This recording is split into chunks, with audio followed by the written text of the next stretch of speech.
गडचिरोली जिल्ह्यात वन्य प्राण्यांचा उच्छाद सुरू असताना एका रानटी हत्तीचा विजेचा धक्का लागून मृत्यू झाल्याची घटना आज रविवारी सकाळच्या सुमारास कुरखेडा तालुक्यातील वाढोणा येथे उघडकीस आली।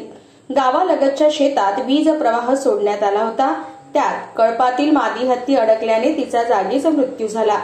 वनाधिकाऱ्यांनी दिलेल्या माहितीनुसार पहाटे 3 वाजताच्या सुमारास कुरखेडा तालुक्यातील वाढोणा परिसरात रानटी हत्तींचा कळप दाखल झाला। जंगलालगत असलेल्या एका शेतात वीज प्रवाह सोडण्यात आला होता।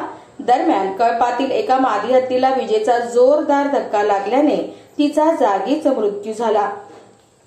कळपावर नजर ठेवणाऱ्या वनविभागाच्या ड्रोन कॅमेऱ्यात दिसून आल्यानंतर वनाधिकाऱ्यांनी घटनास्थळी पोहोचून पंचनामा केला।